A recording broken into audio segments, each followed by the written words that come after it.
Hello बच्चों, आप सभी को बहुत बहुत नमस्कार। आई होप सभी लोग अच्छे होंगे, मजे में होंगे एंड एंजॉय कर रहे होंगे। फिर से एक नए वीडियो में आप सबका स्वागत है।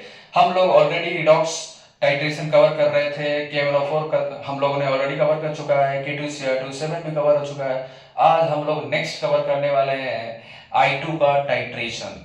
ठीक है, तो I2 में दो होता है, आइडो होता है और एक होता है हमारा आइडियोमेट्रिक टाइट्रेशन। तो आज हम लोग स्टार्ट करेंगे आइडियोमेट्रिक टाइट्रेशन। तो हेडिंग हमेशा की तरह रिडॉक्स टाइट्रेशन के अंदर सब हेडिंग क्या चलेगा हमारा, लिखो आ जाओ, आइडियोमेट्रिक टाइट्रेशन। ठीक है, अब आप लोग ये बताओ कि इसमें हम लोग क्या देखेंगे, किसी को कोई आइडिया है? आइडियोमेट्रिक टाइट्रेशन जो होगा इसमें ऑक्सीडाइजिंग एजेंट कौन से होंगे, रिड्यूसिंग एजेंट कौन से होंगे, बताओ भाई। सर, अगर आप इस नाम को ध्यान से देखो, इसको किसको, आयोडीओ को, यहाँ पे आईओ क्या रिप्रेजेंट कर रहा है, आयोडीन क्या रिप्रेजेंट कर रहा है दोस्त, आई टू रिप्रेजेंट कर रहा है। ठीक है, डाई क्या रिप्रेजेंट कर रहा है, यहाँ पे डायरेक्ट क्या रिप्रेजेंट कर रहा है दोस्त, डायरेक्ट क्या रिप्रेजेंट कर रहा है, डायरेक्ट। और मैट्रिक क्या रिप्रेजेंट कर रहा है यहाँ पे, प्रोसेस क्या रिप्रेजेंट कर रहा है हमारा यहाँ पे, प्रोसेस रिप्रेजेंट कर रहा है। इसका मतलब ये हुआ, ये जो टाइट्रेशन जो है हमारा डायरेक्ट टाइट्रेशन होगा, किसके साथ, I2 के साथ। तो इसके सब हेडिंग हो गया हमारा। अब इसमें फर्स्ट पॉइंट आप लोग ध्यान से लिखना, क्या ध्यान सुनना। पहला पॉइंट हमारा ये है कि I2 हम लोग ऑक्सीडाइजिंग एजेंट की तरह यूज करेंगे। कौन सा, I2। तो लिखो आप लोग, I2 होता क्या ना, माइल्ड ऑक्सीडाइजिंग एजेंट होता है। कैसा होता है हमारा, माइल्ड ऑक्सीडाइजिंग एजेंट होता है। तो लिखना I2 is a mild oxidising agent, mild oxidising agent होता है, राइट। फर्स्ट पॉइंट हमारा ये मालूम होना चाहिए आपको। ठीक है, सेकंड पॉइंट क्या है हमारा, आ जाओ। सेकंड पॉइंट आप ध्यान से देखो, देखो आप बी, पॉइंट बी में है ना, हम लोग यहाँ पे क्या देखेंगे कि I2 क्या है हमारा, सेल्फ इंडिकेटर है। I2 कैसा होगा हमारा, सेल्फ इंडिकेटर होता है। तो लिखो यहाँ पे, I2 is A self indicator. हम लोग यहाँ पे अलग से कोई भी इंडिकेटर यूज नहीं करेंगे, I2 हमारा सेल्फ इंडिकेटर है। इसका मतलब ये हुआ इक्विवेलेंस पॉइंट पे कलर चेंज होगा, राइट। बट जब भी टाइट्रेशन करेंगे ना हम लोग, तो कुछ स्टार्च यूज करेंगे, है ना। होता क्या है ना दोस्तों, देखो हम लोग क्या करेंगे ना, टाइट्रेशन करा रहे हो आप, तो I2 में, I2 के जो सोल्यूशन होगा उसमें हम थोड़ा सा क्या डाल देंगे, स्टार्च, है ना। तो अगर आप कुछ ड्रॉप स्टार्च डालोगे ना, तो सॉल्यूशन का जो कलर है ना दोस्त, क्या हो जाता है हमारा, ब्लू कलर। कैसा हो जाएगा हमारा, ब्लू कलर हो जाता है। ठीक है, कैसा कलर हो जाएगा हमारा, ब्लू कलर हो जाता है। ठीक है, ध्यान सुनना, I2 का सोल्यूशन है उसमें हम क्या करेंगे, स्टार्च थोड़ी सी डाल देंगे। ठीक है, वो कलर कैसा होगा, ब्लू कलर। बट ध्यान से सुनना, एक ना, एट इक्विवेलेंस पॉइंट, इसी में लिख लो, एट इक्विवेलेंस पॉइंट या इंड पॉइंट पे क्या होगा, इंड पॉइंट पे क्या होगा, इक्विवेलेंस पॉइंट या इंड पॉइंट पे क्या होने वाला है, जो ब्लू कलर है ना हमारा, डिसअपियर हो जाएगा। तो एट इक्विवेलेंस पॉइंट क्या होगा, blue colour disappear, blue colour disappear. तो ध्यान रखना, ब्लू कलर डिसअपियर जैसे ही होगा तो हमें क्या दिखाएगा कि इक्विवेलेंस पॉइंट आ चुका है। ठीक है, तो ब्लू कलर क्या हो जाएगा हमारा, डिसअपियर हो जाएगा। ठीक है, इसलिए I2 को क्या बोलते हैं हम लोग, सेल्फ इंडिकेटर बोलते हैं। ठीक है, अब थर्ड पॉइंट में लिखना, आ जाओ थर्ड पॉइंट में क्या लिखेंगे हम लोग। ठीक है, थर्ड में आप ये लिखना, I2 इज I2 का काम क्या है यहाँ पे, I2 is use to titrate the reducing agent, titrate the reducing agent। ठीक है, क्लियर है ना। अब हम लोग कौन सा रिड्यूसिंग एजेंट यूज करेंगे, तो सबसे फेमस रिड्यूसिंग एजेंट जो अपन यूज करेंगे यहाँ पे, उसका नाम है हाइपो सोल्यूशन, है ना। क्या नाम है बोलो, हाइपो सोल्यूशन। ये काफी इंपॉर्टेंट है, ध्यान रखना, है ना। क्लियर है, तो हम लोग आगे देखेंगे हाइपो सोल्यूशन किसको बोलते हैं, ना। ठीक है। तो याद रखना I2 यहाँ पे कैसा बिहेव कर रहा है, ऑक्सीडाइजिंग एजेंट की तरह, और हम लोग यूज करेंगे यहाँ पे reducing agent. Similarly at equivalence point क्या होगा, number of gram equivalent of oxidising agent किसके बराबर हो जाएगा, number of gram equivalent of reducing agent. ठीक है। अब पॉइंट डी में ये लिखना, ध्यान सुनो, ये जो टाइट्रेशन होगा ना दोस्त, ध्यान सुनना, ये टाइट्रेशन जब भी होगा, जो सॉल्यूशन का नेचर जो है ना वो कैसा होना चाहिए, सॉल्यूशन का नेचर का जो पीएच है वो 5 से 8 के बीच में ही होना चाहिए। इसका मतलब ये हुआ सॉल्यूशन हमारा स्ट्रॉन्ग एसिडिक नहीं होना चाहिए, सॉल्यूशन हमारा स्ट्रॉन्ग बेसिक नहीं होना चाहिए। अब आपके मन में सवाल आया, क्यों सर ऐसा क्यों बोल रहे हो आप भाई, ऐसा इसलिए बोल रहे हैं ना दोस्त, देखो आ जाओ, तो पहले आप लिख लो टाइट्रेशन जो होगा हमारा, लिखे है ना, आ जाओ पहले लिख लो, जो अपन टाइट्रेशन कर रहे हैं यहाँ पे, titration occur if pH of solution कहां से कहां लाई करना चाहिए, याद रखना 5 to 8 के आसपास। ठीक है। इसका मतलब ये वो solution strong acidic strong basic नहीं चाहिए। तो रीजन क्या है, मेन मुद्दे के बाद रीजन होता क्या है ना, कि लेट्स से मैंने स्ट्रॉन्ग एसिडिक ले लिया, चलो मान लिया हमने क्या लिया, स्ट्रॉन्ग एसिडिक ले लिया, चलो।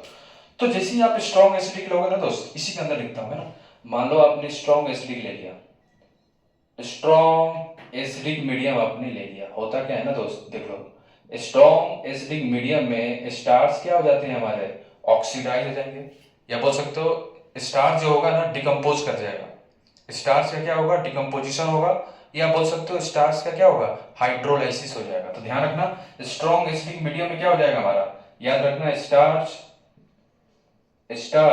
गॉट डिकम्पोज हो जाएगा, है ना, और क्या बोल सकते हो, और या हाइड्रोलाइज हो जाएगा, क्या हो जाएगा हमारा, हाइड्रोलाइज्ड। तो ध्यान रखना, इसलिए हम लोग स्ट्रॉन्ग एसिडिक मीडियम यूज नहीं करते हैं।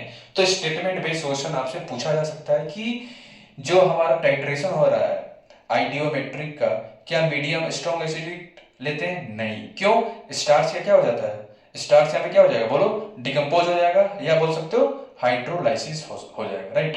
तो फिर स्ट्रॉन्ग बेसिक में क्या होगा, ये बताओ, अगर मान लो मीडियम हमारा कैसा हो गया, स्ट्रॉन्ग बेसिक, तो स्ट्रॉन्ग बेसिक में क्या हो जाएगा, फिर बोलो भाई, स्ट्रॉन्ग बेसिक में मालूम है क्या हो जाता है, ध्यान से सुनो, ये इंपॉर्टेंट है ना, स्ट्रॉन्ग बेसिक मीडियम में I2 का खुद डिस्प्रपोर्शनेशन रिएक्शन हो जाता है भाई, खुद ही क्या हो जाएगा, ऑक्सीडाइज रिड्यूस हो जाता है। तो ध्यान रखना, इसलिए हम लोग स्ट्रॉन्ग बेसिक मीडियम नहीं लेते हैं। अब बताओ I2 गए थे किसी और के साथ रिएक्शन करने, खुद ही उनका क्या हो गया, ऑक्सीडेशन एंड रिडक्शन हो गया, इसलिए हम लोग स्ट्रॉन्ग बेसिक मीडियम यूज नहीं करते हैं। क्लियर कर, ठीक है। तो होता क्या है, बेसिक मीडियम में जो हमारा I2 है दोस्त, I2 को स्ट्रॉन्ग बेसिक मीडियम में हमने क्या रखा है, स्ट्रॉन्ग बेसिक मीडियम, ये खुद I2 कहां चला जाता है दोस्त, I माइनस में, प्लस कहां चला जाएगा, IO3 माइनस में चला जाता है। तो ध्यान रखना, इसलिए हम लोग strong basic medium strong acidic medium का यूज नहीं करते हैं। ठीक है, ये सारा पॉइंट इंपॉर्टेंट है, स्टेटमेंट पे क्वेश्चन पूछे जा सकते हैं, जेई में, नीट में, जे एडवांस में, कहीं पे भी आ सकते हैं। ठीक है दोस्त, चलो तो नेक्स्ट जो है हमारा, अब हम लोग आगे बढ़ते हैं, आ जाओ सारे लोग नोट कर लियो, है ना, नोट कर लो सारे लोग, ठीक है, हो गया, चले चलो। तो अब हम लोग चलते हैं पॉइंट ई की तरफ, सारे लोग हमारे साथ जुड़े रहे, लाइक एंड सब्सक्राइब करना जरूरी है, आपका एक सपोर्ट हमारे लिए बहुत बहुमूल्य है, इंपॉर्टेंट है। तो जरूर आप क्या करो, लाइक एंड सब्सक्राइब जरूर करो, और अपने दोस्तों के साथ शेयर करना जरूरी है ना। चलो तो ई में आ जाओ, आप लोग हमारे साथ लिखते रहो, है ना। अब ऐसा नहीं है कि आराम से एकदम यूट्यूब देख रहे हैं ना, जब भी आप यूट्यूब पे आओ पढ़ने के लिए तो कॉपी और नोट लेके आना, है ना, ठीक है। चलो तो अब हम लोग स्टार्ट करेंगे पॉइंट ई। ई पॉइंट में क्या होगा, देखो ध्यान सुनना, हमने I2 को क्या माना था, बोलो I2 हमारा क्या था, रिड्यूसिंग एजेंट था कि ऑक्सीडाइजिंग एजेंट था I2, बोलो सर, आपने बोला है ऑक्सीडाइजिंग एजेंट था, तो ऑक्सीडाइजिंग एजेंट ही होगा, ठीक है। तो ऑक्सीडाइजिंग एजेंट क्या है हमारा, I2 है, और हम लोग यहाँ पे क्या यूज करेंगे, रिड्यूसिंग एजेंट। ठीक है, तो मोस्टली जो क्वेश्चन पूछे जाएंगे ना आपसे, यहाँ पे हाइपो का यूज ज्यादा होता है, हाइपो सोल्यूशन है ना। तो हाइपो सोल्यूशन किसको बोलते हैं, सोडियम थायोसल्फेट को बोलते हैं। किसको बोलते हैं, सोडियम थायोसल्फेट को बोलते हैं, राइट। और इसका फॉर्मूला क्या होता है, Na2H2O4 है ना, Na2H2O3। ठीक है, हाइपो सोल्यूशन का क्या फॉर्मूला होता है, Na2H2O3 होता है। ठीक है, क्लियर है। तो आ जाओ ई में लिखना, आप लोग आ जाओ ई में लिखना, पॉइंट ई में है ना, आ जाओ ई में ध्यान से सुनना। आ जाओ, हम लोग यहाँ पे I2 यूज कर रहे हैं, और I2 हमारा क्या है, ऑक्सीडाइजिंग एजेंट है ना, बोलो दोस्त, है ना। I2 क्या है हमारा, ऑक्सीडाइजिंग एजेंट, और हम लोग यूज करेंगे यहाँ पे रिड्यूसिंग एजेंट। ठीक है, तो I2 किस में कन्वर्ट होगा, ये याद होना चाहिए दोस्त। I2 हमेशा किस में जाएगा, I माइनस में जाएगा यहाँ पे। और जो रिड्यूसिंग एजेंट है इसका क्या हो जाएगा, ऑक्सीडाइज, क्या हो जाएगा, ऑक्सीडाइज हो जाएगा। ठीक है, चलो ऑक्सीडाइज प्रोडक्ट बोल सकते हो आप, राइट, है ना। ये रिएक्शन हमें देखने के लिए मिलेगा, राइट। ठीक है, चलो तो अब 1 by 1 एक एग्जांपल कर लेते हैं। ठीक है, आ जाओ, इसी के पैटर्न पे आपसे क्वेश्चन पूछा जाएगा। आपको ये मालूम होना चाहिए कि I2 किधर कन्वर्ट होता है दोस्त, I2 चला जाता है हमारा I माइनस में। तो I2 का यहाँ पे क्या है, 0, 0 से किधर जा रहा है, -1 में चेंज कितना का हुआ, 1, और कितने 2, तो यहाँ पे I2 का इन फैक्टर क्या हो जाएगा, I2 का इन फैक्टर हमारा है 2। कितने हैं भाई, 2 है इन फैक्टर। तो आ जाओ एक छोटू सा एग्जांपल जो एकदम फेमस है, हाइपो सोल्यूशन, उसका नाम क्या है, सोडियम थायोसल्फेट। तो काफी इंपॉर्टेंट एग्जांपल मैं यहाँ पे ले रहा हूँ, ध्यान रखना। I2 को अपन हाइपो सोल्यूशन के साथ मींस Na2H2O3 ले रहा हूं मैं। ये हमारा क्या है, हाइपो सोल्यूशन है, इसका नाम क्या है भाई, हाइपो सोल्यूशन। इसका नाम क्या है हमारा, हाइपो सोल्यूशन है। ठीक है, हाइपो भी बोलते हैं इसको, या सोडियम थायोसल्फेट लिख लो, क्या नाम है इसका, सोडियम थायोसल्फेट। अब जब ये रिएक्ट करेगा ना दोस्त, अब बताओ I2 हमेशा किस में जाएगा, I माइनस में जाएगा। तो इतना तो कंफर्म हो गया ना कि I2 कहां जाएगा हमारा, I माइनस में। I2 किधर जाएगा हमारा, I माइनस में जाएगा। अब आप लोग ये बताओ Na2H2O3 किधर जाएगा, बोलो Na2H2O3 किधर जाएगा, ये इंपॉर्टेंट है, बोलो Na2H2O3 किधर जाएगा, ध्यान रखना। Na2H2O3 कन्वर्ट हो जाता है हमारा Na2H4O6, इसमें कन्वर्ट हो जाता है Na2H4O6 में। ठीक है, Na2H4O6 में हमारा कन्वर्ट हो जाएगा। ठीक है, क्लियर है। तो ये याद रखना, Na2H2O3 किस में कन्वर्ट हो जाता है, Na2H4O6 में कन्वर्ट होता है। अब आप लोग ये बताओ I2 का एंड फैक्टर क्या होता है यहाँ पे, बोलो भाई, यहाँ पे I2 का एंड फैक्टर क्या है, बोलो सर I2 का एंड फैक्टर तो 2 है। चलो ठीक है, यहाँ पे हाइपो का एंड फैक्टर क्या होगा, बोलो। यहाँ पे H2 का ऑक्सीडेशन स्टेट क्या है, सल्फर का बताओ पहले कितना है। तो ये हो जाएगा हमारा -2 है, ये तुम्हारा +2 हो गया, तो -2 × 3 कितना आ जाएगा। अगर आप यहाँ से कैलकुलेट करोगे तो हो जाएगा -6 + 2, -6 + 2 कितना, 4/2, मतलब यहाँ पे आ गया +2। सल्फर का ऑक्सीडेशन स्टेट क्या है, +2 आ गया यहाँ पे। इसमें बताओ Na क्या होता है, +1, तो +1 और 2 है, तो इसका मतलब +2 हो गया। और यहाँ पे ऑक्सीजन क्या, -2, -2 × 6 कितना हो गया, 12 हुआ। 12 + 2 5, 5/4 कितना आएगा, 5/4 कितना आ जाएगा, 12, 10 है ना, 10 हो जाएगा। ठीक है, 10/4 कितना आ जाएगा, यहाँ से इस सल्फर का कितना आ जाएगा, बोलो 10 हो गया ना, 10/4 कितना आ जाएगा, 5/2, और 5/2 कितना होता है, 2.5 हो गया। तो इसका ऑक्सीडेशन स्टेट सल्फर कितना आ जाएगा, 2.5 होगा। कितना आएगा हमारा, 2.5। तो चेंज कितना गया, चेंज बताना। चेंज हो जाएगा हमारा 2.5 - 2 कितने का होगा, 0.5, लेकिन सल्फर कितने है, 2, तो मल्टीप्लाई बाई 2, तो यहाँ से एन फैक्टर आ जाएगा 1। तो हाइपो का एन फैक्टर कितना होता है हमारा, 1 होता है। कितना होता है हमारा एन फैक्टर, इसका क्या हो जाएगा, 1। तो ये याद रखना, भूलना नहीं, है ना। ये कैसे निकाला हमने, अगर इसको जानना है तो देख लो, आ जाओ कुछ बच्चों को डाउट आएगा कैसे हो रहा है। देखो सल्फर को x मान लिया तो क्या हो जाएगा 4x प्लस सोडियम पे क्या होता है चार्ज +1 तो हो जाएगा 1 × 2, ठीक है, प्लस ऑक्सीजन पे क्या होता है -2 तो यहाँ पे हो जाएगा -2 × 6 इज इक्वल टू क्या हो जाएगा 0। तो यहाँ से क्या हो जाएगा 4x + 2 - 12 is equal to 0। So 4x - 10 is equal to 0. So x is nothing but 10/4 is equal to 5/2. You will get 2.5. कितना आ गया हमारा 2.5 हो गया, ठीक है। अब जब भी इस टाइप का क्वेश्चन आएगा ना तो एक चीज ध्यान रखना, क्या मान लो आपसे बोलेगा कि find the moles of I2 required to titrate the, let's say मैंने हाइपो का मोलरिटी ले लिया, लेट्स से मैंने ले लिया 0.1 मोलर, राइट, ध्यान सुनो। और मैंने हाइपो का वॉल्यूम आपको दे दिया, मान लो मैंने दे दिया 10 ml, ठीक है। फाइंड द, क्वेश्चन में पूछ दिया find the mole of I2 required, कितना होगा, सिंपल क्या करेंगे, number of gram equivalence of I2 किसके बराबर हो जाएगा, number of gram equivalence of Na2H2O3 means hypo means sodium thiosulphate. तो यहाँ पे ml है तो क्या यूज करेंगे, मिलीग्राम इक्विवेलेंस ऑफ I2 किसके बराबर हो जाएगा, बोलो, मिली इक्विवेलेंट ऑफ क्या हो जाएगा हमारा हाइपो, क्या है हमारा Na2H2O3, क्या हो जाएगा Na2H2O3, ठीक है। अब आप लोग कौन सा यूज करोगे फॉर्मूला मिली इक्विवेलेंट का, बोलो, मोल्स निकालना है ना भाई, तो क्या यूज करेंगे, मोल्स इनटू n फैक्टर। तो I2 का लेट से मोल निकालना है तो लेट से मैंने बोल दिया n इनटू n फैक्टर कितना होगा I2 का भाई 2, तो multiply by 2 is equal to किससे बराबर हो जाएगा हाइपो, और हाइपो का n फैक्टर कितना है हमारा, हमने निकाला 1। तो यहां से कौन सा फॉर्मूला यूज करोगे, ये वाला, आ जाओ, कौन सा, n/m/v1 करके, ऐसे। यहाँ पे स्मॉल n क्या है n फैक्टर, m1 क्या है मोलरिटी, v1 क्या है वॉल्यूम। तो यहां से हो जाएगा हमारा मिलीमोल्स कितना आ जाएगा, ठीक है। मान लो आपसे बोलेगा मिलीमोल्स, अगर मोल्स निकालने के लिए बोला तो 1000 से क्या कर दो, डिवाइड कर दो, चलो मोल्स ही निकाल लेते हैं अपन, राइट, ठीक है।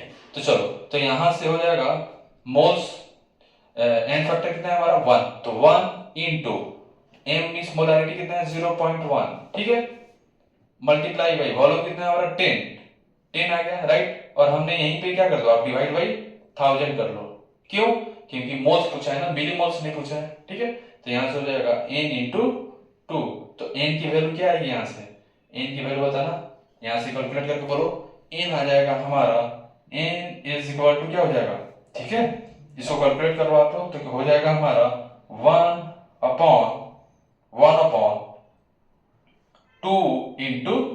1000, ठीक है, क्लियर है। तो ये हमारा क्या आ जाएगा मोल्स, क्या आ गया हमारा मोल आ गया, ठीक है। इस पैटर्न पे क्वेश्चन आपसे पूछे जाएंगे, ठीक है। अगर मिली मोल रहता तो कितना आता, आंसर क्या आता था हमारा, अगर मिली मोल होता तो हाफ, ये क्या आ गया मोल आ गया। अगर मिली मोल होता तो, अगर मिली मोल होता क्या हो जाएगा मोल, सिंपल क्या हो जाएगा, मोल किसके बराबर हो जाएगा, आप हाफ मिली मोल हो जाता है, ठीक है।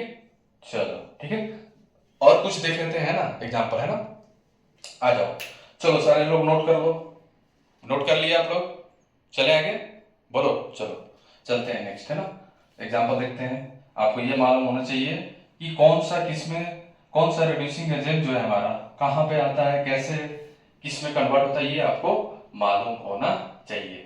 जैसे अपन KMnO4 में देखे, K2CR2O7 में देखे, है ना, सारा चीज यहाँ पे भी आपको कुछ चीजें मालूम होना चाहिए, राइट। एक तो मालूम है I2 किधर जाता है, I- में चला जाएगा, I2 किधर जाएगा हमारा I- में कन्वर्ट हो जाएगा। बाकी जो रिड्यूसिंग एजेंट है, लेट्स से मैंने आपको दे दिया Fe2+, तो किधर जाएगा, बोलो, बोलो भाई, सर Fe3+ मिल जाएगा, करेक्ट। मान लो हाइपो दे दिया, क्या हाइपो किधर जाता है, Na2H2O3 किसमें कन्वर्ट हो जाएगा, Na2H4O6 में कन्वर्ट हो जाएगा। मान लो हमने दे दिया N2H4, ये किसमें कन्वर्ट होता है, N2 में, किसमें कन्वर्ट होगा, N2 में होगा। मान लो हमने दे दिया SO3 2-, किसमें कन्वर्ट होगा, SO4 2- में, ठीक है। तो ऐसे ही आप एग्जांपल देख लो, आ जाओ, ठीक है। चलो, तो मान लो हमने I2 ले लिया, I2 में हमने Fe2+ है, Fe2+ किधर चला जाएगा, Fe3+ में चला जाएगा, और I2 किस में कन्वर्ट होगा हमेशा, बोलो I माइनस में।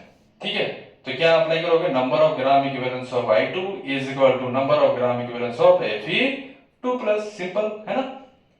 चलो सेकेंड एग्जांपल मान लो आपके पास ऐसा रहेगा I2 प्लस N2H4, और ये कन्वर्ट किस में हो जाता है, N2 में हो जाता है, और हमारा I2 किस में जाता है, I माइनस में, है ना। ठीक है, आ जाओ थर्ड एग्जांपल देख लो। अगर मान लो आपके पास रहा SO3 माइनस प्लस I2 आ गया, और I2 किस में कन्वर्ट होता है, I माइनस में, और SO3 माइनस किस में जाएगा, SO3 minus is converted into SO4 minus में कन्वर्ट होगा।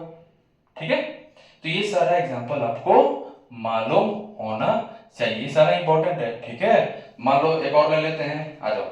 मान लो आपके पास H2S है प्लस I2 है, और I2 हमेशा किस में कन्वर्ट होता है, I माइनस में, प्लस H2S किस में कन्वर्ट हो जाएगा, S में। तो ये सारा एग्जांपल है हमारा आयोडियोमेट्रिक का। ठीक है, तो ये सारा इंपॉर्टेंट है for JEE main JEE advance के लिए, तो अच्छे से आप पढ़ाई करते रहो, सारा चीज अच्छे से नोट करते रहो। ठीक है, तो चलो मिलते हैं नेक्स्ट वीडियो में, तब तक के लिए okay, bye bye, take care.